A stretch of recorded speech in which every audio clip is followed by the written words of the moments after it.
make me wanna shout. Kick your heels up and shout. Throw your hands up and shout. Throw your head back and shout. Come on now, the Bills are making it happen now. Stand up now, come on and shout. Yeah, yeah, yeah, yeah. Say you will. Shout it right now, baby. Say you will. Come on, come on. Say you will. Come on and shout. Say you will. Yeah. Shout. Buffalo's happening now. Shout. We're on the move now. Shout. The Bills are happening now. Shout. They're making it happen now. Shout. We got the spirit. Shout. A lot of spirit, yeah. Shout. We got the spirit. Shout. Just watch it happen now. Hey, hey, hey, hey, hey. Let's go, Buffalo. Let's go, Buffalo. Let's go, Buffalo. Let's go, Buffalo. The Bills make me wanna Shout.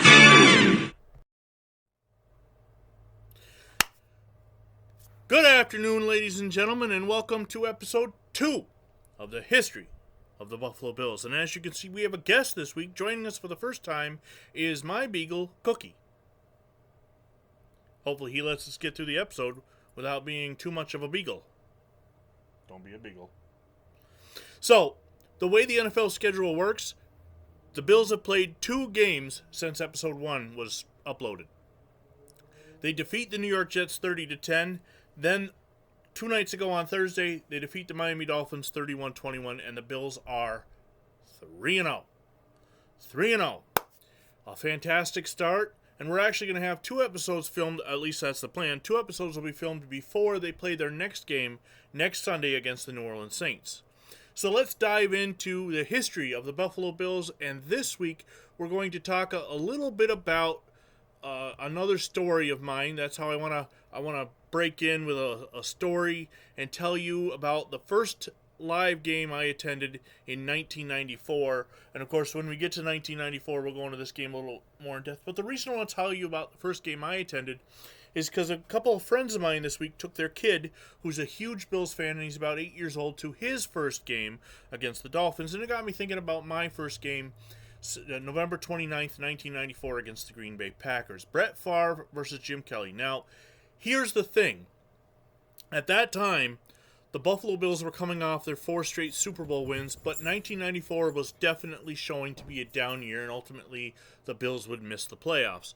But my cousins, they had season tickets. At least one of my cousins had season tickets to the Bills, and he had always said that to my parents that if he was an adult at the time, 1994, I was 15, he always said to my parents, if you want to bring the kids down, you know, we'll bring them to the game, especially, you know, the youngest being me, Vinny, being a huge Bills fan.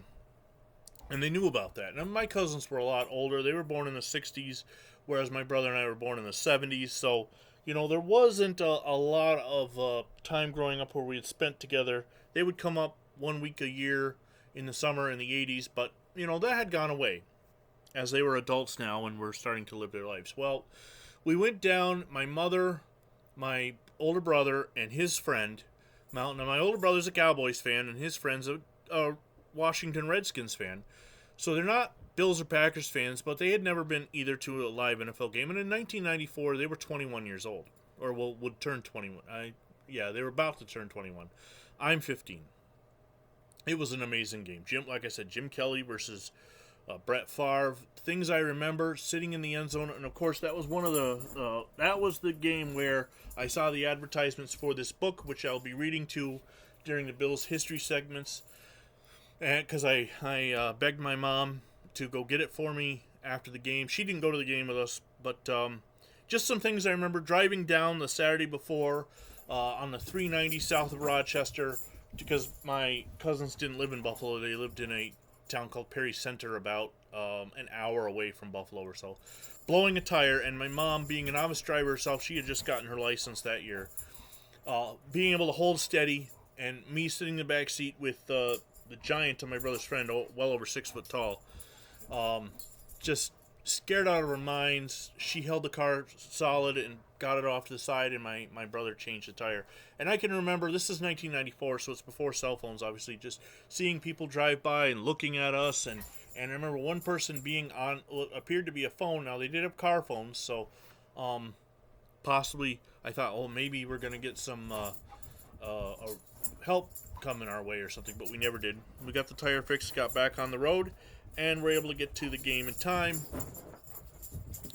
And the noise you're hearing in the background is my beagle running back and forth chasing cats, because he's excited all of a sudden. That's life with animals. The game was great. Bills took a big lead. Andre Reed had a ton of catches, I think 10 or 11, and of course Jerry Rice would get 12 the next night to make everybody forget about Andre Reed's great day. Bruce Smith, Reggie White. It was just a huge... The Bills won 29-20, and unfortunately, due to the way the TV schedules work, I scheduled to record the game, but Fox, in their infinite wisdom, Fox had the game in our local Fox, in their infinite wisdom, showed most of the Cowboys-Redskins game instead, which was a blowout, and I did get a smaller portion of the Packers-Bills game taped on VHS that day, but luckily, since then, the game has been uploaded to YouTube, and you can watch it. But that's my story this week. I hope to give you a story each week about being a fan of the Bills and what it means to me to be now 37 years in a member of Bills Mafia. Well, the next segment, we go back to 1915. As I've stressed before, we're going to look back not just at the Buffalo Bills, but at the professional Buffalo teams throughout. And last week I mentioned the All Buffalo team, also known as the Buffalo All-Stars, before the NFL. They're coming off a win against Tonawanda on the road. They open up on October 10th, their first home game against the Selkirks. What were the Selkirks? What is a Selkirk? I'm assuming it's a team named after the owner, founder, captain, coach, whatever, of the team. And, of course, this is a Western New York area league, so the All Buffaloes hosting the Selkirks on October 10th, 1915. The newspaper in the Buffalo Courier on Monday, October 11th, states that All Buffaloes defeat Selkirks in great game. The All Buffaloes rolled up 25 points against the Selkirks yesterday and held the Southsiders scoreless in their first game of the season. Jeffrey plunged through the Selkirks line for 3 touchdowns in the third period. The All Buffalo team did all their scoring in the last half. Well, so the Selkirks are now the first home victim for the All Buffalo. All Buffalo was 2-0. And we will, on our next episode, dive into the third game against All Lancaster on October 17th. What are your thoughts on All Buffalo? What are your thoughts on the legacy of Buffalo sports, professional football before the Bills? And now we're going to move on to talk a little bit about the next 2 games of the Buffalo Bills. And one of the first things we're going to do is show highlights. And I missed this part last week in the first game against the Titans, but really there wasn't much to do as far as highlights go anyway against the New York Titans, as it was just a bad, awful game. But the 1960 Buffalo Bills didn't give up after that game and went on September 18th to play their second game, this time also their first home opener at War Memorial Stadium against the Denver Broncos. And now we go back to the 1960 team film for the highlights of the Buffalo Bills and the Denver Broncos. Just like the second game with New York, there were a couple other games the coaches thought we might have won during the early part of the season. But we kept throwing the football in the other guy's hands, and that hurt us, especially in our home opener with Denver. This interception cost the Bills a probable touchdown. Deep in Bronco territory, linebacker Buddy Alliston picks off a Tommy O'Connell pass and carries it 65 yards.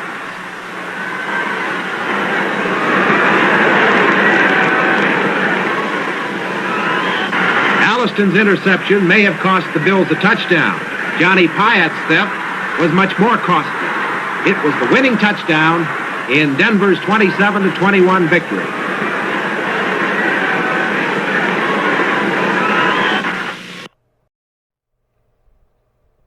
So the footage is pretty old, as you can tell, and it's kind of washed, but it gives you an idea a little bit that the game wasn't exactly great. Going to the game itself, let's take a look back at the scoring summary. Frank Filchock leads the 1-0 Denver Broncos into War Memorial Stadium to take on Buster Ramsey, who was the speaker in that video, and the 0-1 Buffalo Bills. There was no scoring in the first quarter. In the second quarter, Ray Carlton ran it in from 1 yard out. Darrell Harper's extra point gave the Bills a 7-0 lead. And then Gene Mingo hit a 31-yard field goal to cut the Bills' lead to 7-3. Gene Mingo hit a 27-yard field goal to cut the Bills' lead to 7-6. Albert DeBenion then caught a 53-yard pass from Tommy O'Connell, and the Bills took a 13-6 lead at the half as the extra point was missed. In the third quarter, J.W. Broadnax caught an 8-yard pass from Frank Tripucka. Gene Mingo's extra point tied the game at 13. Dave Roll then caught a 2-yard pass from Frank Tripucka. Gene Mingo's extra point gave the Broncos a 20-13 lead. Albert DeBenion caught a 40-yard pass from Tommy O'Connell, and the Bills ran the successful 2-point conversion to give Buffalo a 21-20 lead. In the fourth quarter, Johnny Payette's 40-yard interception return, which you saw, and Gene Mingo's extra point gave Denver the winning margin 27-21. The game was played outdoors on grass. It was 63 degrees. Broncos turned it over 2 times, and unfortunately Buffalo turned it over 6. Statistically, for the Broncos, Frank Tripucka had 156 yards passing, 2 touchdowns, 2 interceptions. He was sacked 1 time. Gene Mingo was 0 for 1 passing. Not sure where that play came around. Henry Bell for the Broncos ran for 36 yards. And Al Carmichael had 81 yards receiving for Denver. For Buffalo, Tommy O'Connell threw for 218 yards, 2 touchdowns, 5 interceptions. Just an awful, awful performance as far as the interceptions go. Bob Broadhead was 0 for 2 passing with another interception. He was sacked once.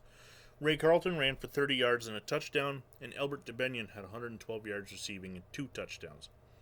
On defense for Denver, Goose Gonsolin had 4 interceptions for 28 yards. Buddy Alston had 1 interception for 65 yards, and we saw the Johnny Payette 40-yard pick 6. For the Bills, Archie Matsos had 2 interceptions for 48 yards.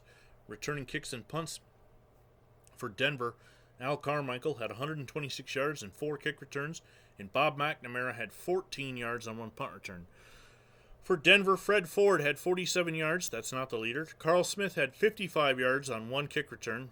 Ford had 47 on 2. And Joe Kulbacki had 7 yards on 2 punt returns. Denver went on to win 27-21, which if we look at the scoregami sheet,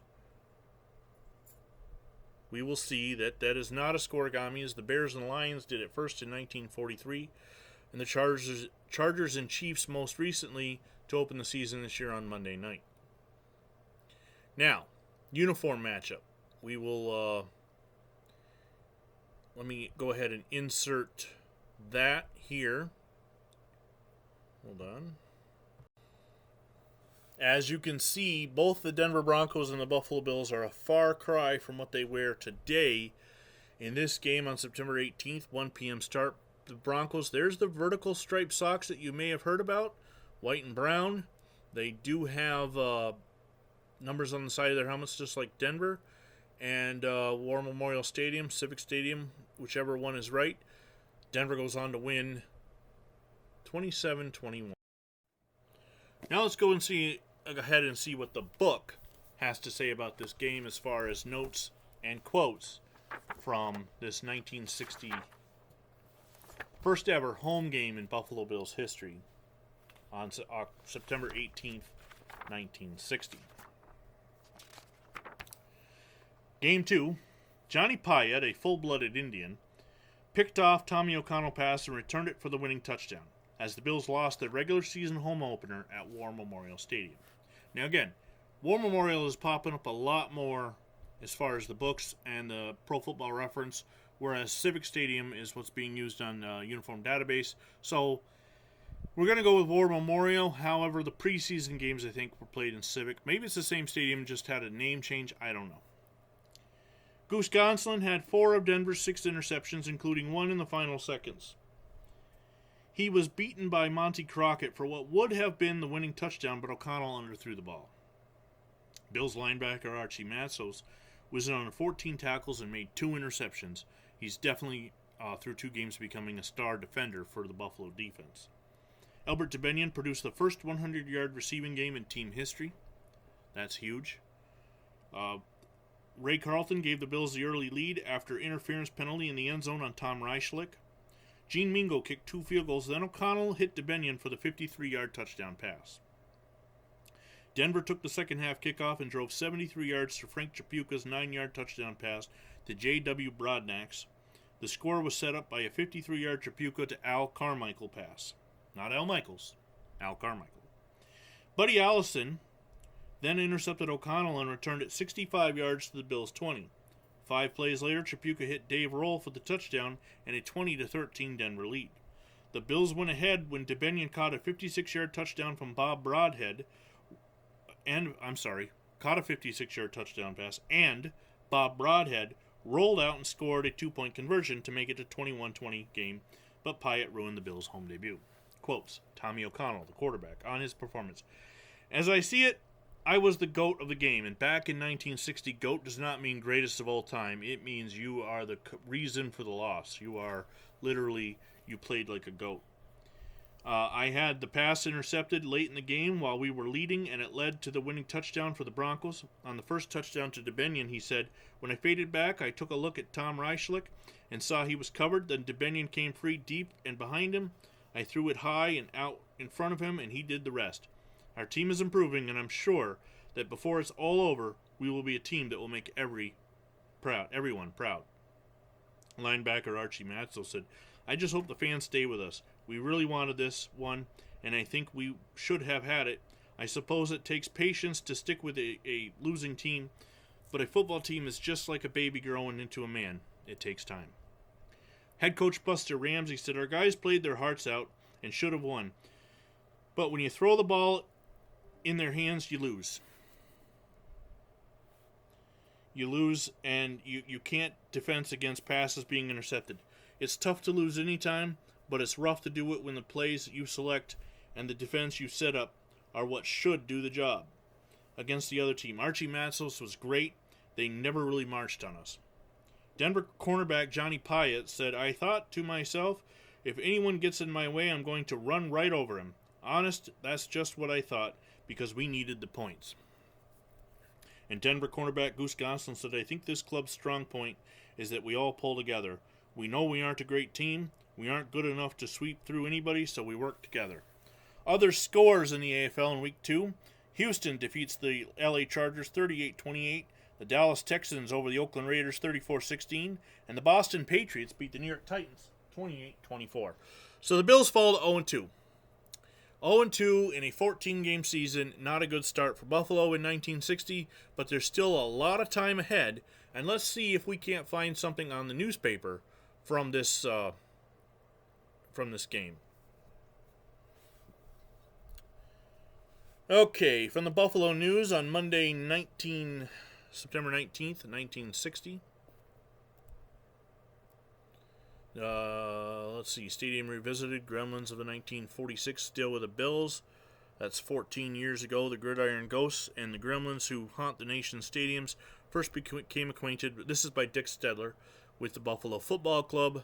Sunday they revisited their haunts in War Memorial Stadium, and on their own mischievous and invisible way, they're right into the spirit of play. On the field, they pushed the Bills' passes into interceptors' arms, tripped breakaway balls carriers, diverted tacklers, and hurried the official timer so the game ended 3 seconds at a time, or so it seemed. In the stands, they spilled coffee on the fans, brushed mustard on the hot dog eaters, inspired someone to pass in front of your seat in the middle of an important play, and added insult to injury by having that someone step on your toes. Just as it was on a similar September Sunday 14 years ago, the Gremlins arrived under slate gray skies. No wonder you couldn't see them. Coasting into the stadium on the tail of a warm wind that ruffled the banners and flags. Then they mangled with the 15,229 frustrated fans who watched the Buffalo Bills drop an exciting 27-21 decision to the Denver Broncos in their home debut in the American Professional Pro Football League. Back in 1946, these same Gremlins were on hand when a turnout of 25,049 saw the Buffalo Bisons, they would become the Bills the following year, lose their All-American Conference inaugural 27-14 to the Brooklyn Dodgers. Back yonder, Steve Juswick scored on a memorable Statue of Liberty play as the Bisons had a 13-point final period rally. Brooklyn's Mickey Main returned a field goal attempt 100 yards for a touchdown later, passed to Saxon Judd for another score. Sunday, the thrills, spills, spooks, and bills were equally spectacular. Almost as thrilling as the game itself was the lively halftime show by the Sagertown, Pennsylvania High School Marching Band. Several times the spectators applauded their spectacular rhythmic routines. The way the blue-suited group, led by 9 majorettes, quickly stepped off the field was amusingly amazing. The sign in the right field corner identified the Buffalo Bills dance band. Nobody really danced, but it reminded one observer of the Shaggy Bison mascot, which danced to the tune of Break 'em Up Bisons at the 1946 inaugural. Just for the record, it was June 6, 1947 that the name of the Buffalo Club was changed from Bisons to Bills. 8 blue-attired girls identified as the Buffalo Belles kept the Bills rooters active on the press box side of the stands. When referees signaled the Bills won the toss, for the first time this season, one pessimistic remarked, "It's about time, but now will they have for an excuse when they lose?" Well, that's an interesting story. It doesn't really go into the game itself, but that's something I was unaware of, or maybe it's just something that newspaper writer made up about the Bills and Broncos as far as gremlins in the stadium, ghosts and goblins and ghouls and all that. But so the Bills go 0-2. They have a lot of room to improve.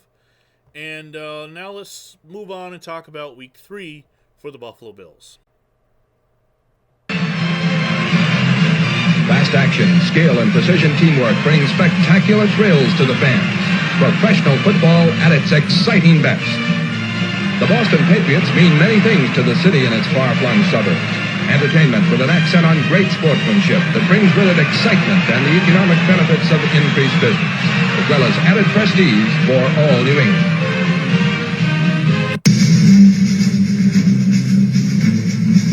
The 1960 AFL season continues in Week 3 on Friday, September 20th. So that video highlight of the Bills and Patriots Week 3 game really doesn't tell you much of anything, but it is in color. What's weird is that the first victory in the Buffalo Bills history was not covered in the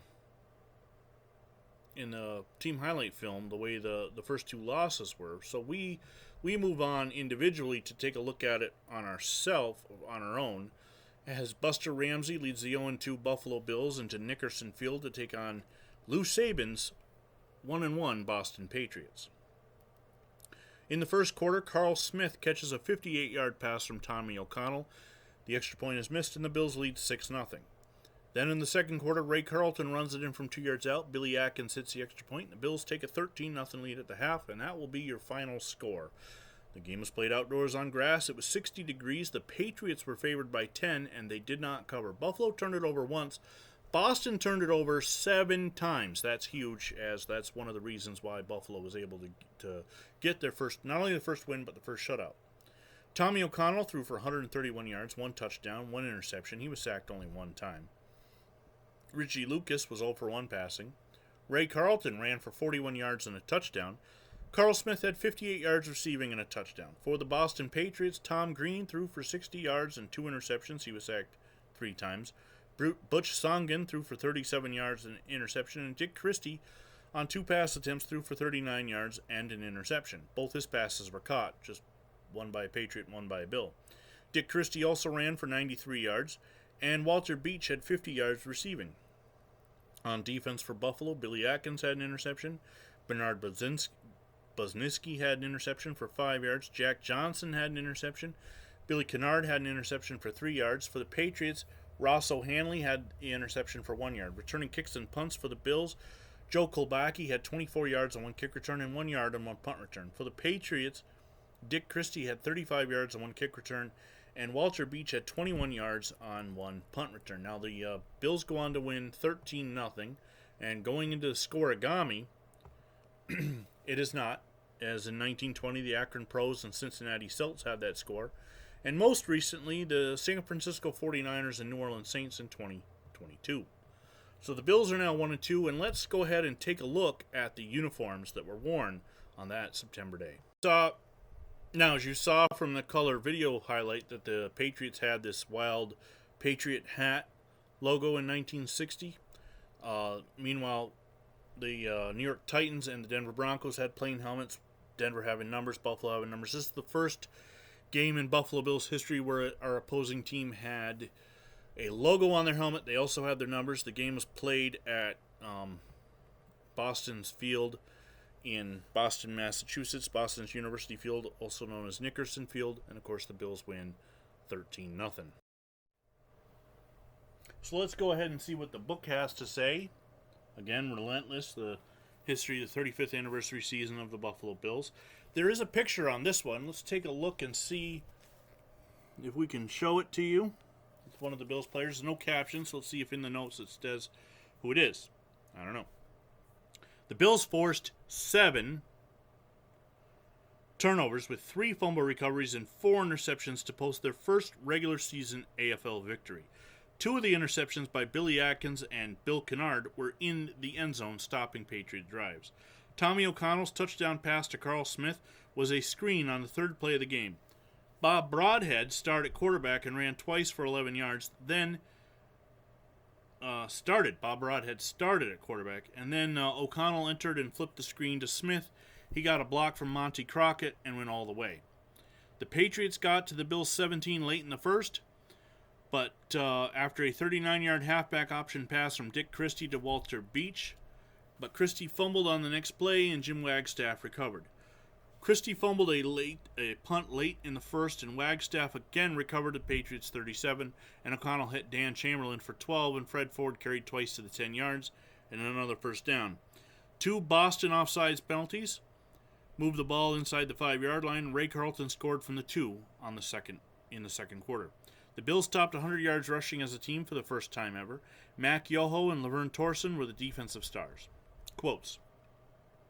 Buster Ramsey, the head coach, said, We'll still make changes whenever we feel we can strengthen the club. We were stronger against Boston. On the screen to Smith, he said, I figured they'd be shooting their linebackers through at us. The movies of our games showed, and other teams had stopped our running game by doing it. So my plan was to run a couple of rollouts, then throw a screen pass once they began laying back. Tommy O'Connell said, the victory belongs, of course, to our defense. This was the first time in our league a team was shut out. An exhibition or league play. The pressure on 4 defensive linemen kept on their passes was tremendous, and the work of Mac Yoho and Laverne Torson was great. They forced Boston to play our type of game, which was the first time this has happened all season. Our team was alert, and we played sharp football for 60 minutes. Other scores in Week 3 in the AFL. Oakland edged Houston 14-13. The Titans knocked off Denver 28-24, and Dallas shut out Los Angeles 17-0. That game, of course, must have been later in the day since Buffalo's credited with the first shutout victory. So Buffalo now is 1-2. After 3 weeks, they're right in the thick of things. They were last place after the second week, but Houston had 2 victories. Houston's now got 3 victories, so they're 2 games behind the Houston Oilers for first place in the AFL East. So we're going to have to continue on throughout other episodes and see how 1960 goes. But right now, we are 1-2. Go to Catholic Paul Collins, the masters of English history from Harvard, but he can certainly go the other way on the sideline. Kelly for Brooks. Brooks puts the moves on. Brooks for the touchdown. So Bill Brooks with his 8th touchdown reception of the season. This for 45 yards and some beautiful footwork by the 10-year veteran out of Boston University. I mean, that is just sensational by Billy Brooks. Here's a guy not fast enough to play wide receiver in this league anymore. He put about 10 moves down the field, weaving in and out, just trying to get lost in the coverage, makes the catch, makes sort of a slow move to the inside, and this 15 yards, Ferguson found O.J. open over the middle, and the superback did the rest for a 62-yard pass and run that put the Bills only 3 points behind with plenty of time remaining. 2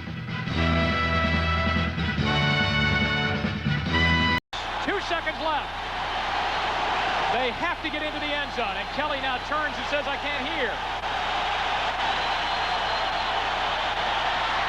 He's going to run it. Touchdown, Buffalo! They win on the last play of the ball game.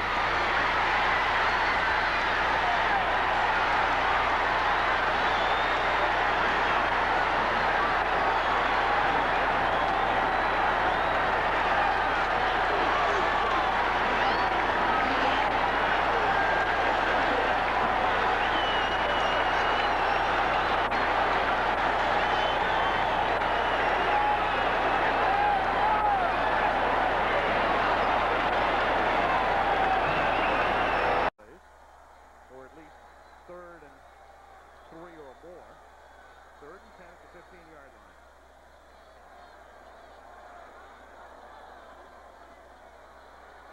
Four-man rush, and Marino has the ball dislodged. It's a live football and a touchdown for Bennett.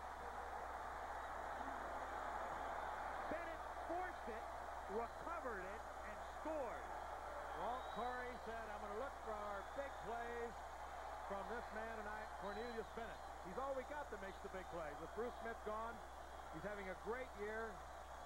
He's used him in the middle. He came right up the gut, just stripped the ball from Marino, and gets his 6th.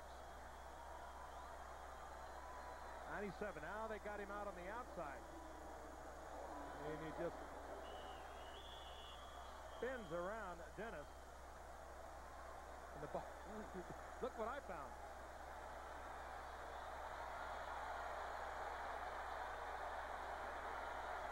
Look at that move. What an athlete. And you could see Dan Marino's arm was definitely moving back. Touchdown. It had not begun its forward motion. And slot left, and Braggs moves over to cover him again. Now they're in tandem as Reed goes in motion. Thomas on the screen. Thomas, touchdown Buffalo.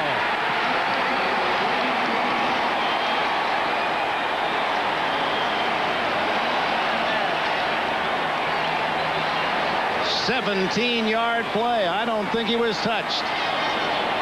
Beautifully executed, sold well by the quarterback. He looks downfield knowing the screen is coming. Watch 51, Brian Cox trying to fight through there. Again, he's the coverage guy on Thurman Thomas. Beautiful blocking out front by Jim Richer, along with other members of the offensive line. This screen system that Buffalo runs, beautiful. 7-0 Bills. Next, Bills possession. Rob Johnson, boy, he looked good in the first half. To Pro Bowler Eric Moulds breaks Andre Reed's record for most receiving yards in a season by a Bill. 66 yards, 14-0 Buffalo. How did he get so wide open, Tom? You take a look at Fred Weary, the cornerback here, trying to get a bump on him. He looks a little weary, Boomer. He looks exhausted, Tom. Moulds wide open as he's been. 13-yard touchdown pass. It's 1st and 10 at the 12 for the Bills. Cribbs at the 5, touchdown! Nobody touched him. A huge hole opened up, and he found the action in there. Oh, an outstanding run by the rookie. Well, the Bills have dominated here as they have gone 66 yards in 12 plays. A very, very fine drive. Cripps sees the daylight on this play and gets immediately to the goal line. Buffalo running an outstanding trap play. No one there.